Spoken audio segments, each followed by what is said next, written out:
When the modern car admirer thinks of Bugatti, the first image to come to mind is the famous Veyron 16.4. Well, that car is a Bugatti, but it's not the one we're going to see today. Meet the rarest of the rare, the 1936 Bugatti Type 57 Atlantic SC Aerolith. That's a mouthful.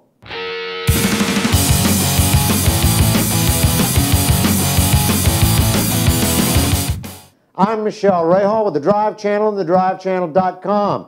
In our last episode, we updated who I thought the 10 coolest drivers in history were. Guess what? Now there's no guessing. You're going to take a look at the most expensive car ever auctioned.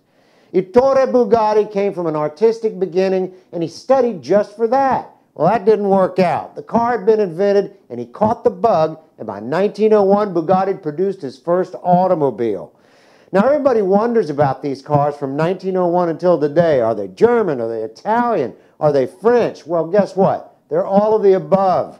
Bugatti could care less where he sourced to build the cars, and he took the role of artist in the sense that many of his cars were commissioned. Perhaps one or even less than 10 would be built, but they were all different. Truly, Bugatti was today's version of a custom tuner.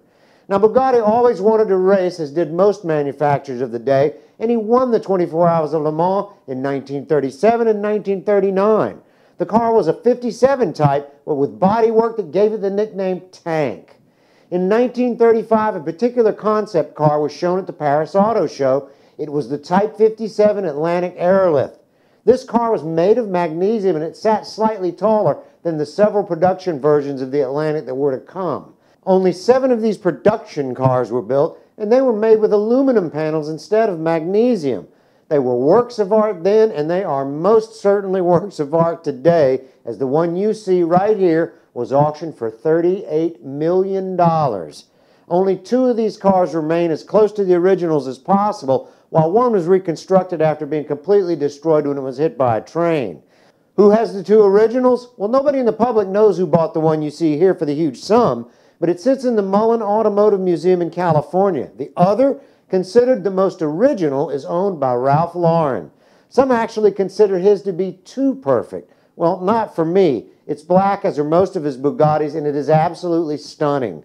The millwork on the engine and its cam covers are art in and of themselves, not to mention the finish of the interior, the placement of the external headlamps, and the care taken to restore this car with as many original parts as possible. No one can put a price on this example. These magnificent cars can never be replaced, but Volkswagen, who now owns the name, has at least kept true to Bugatti's need for speed with the 16.4 Veyron. And yes, an Atlantic is purportedly in the future for this magnificent automobile marque. I'm Michelle Rahal for the Drive Channel and thedrivechannel.com.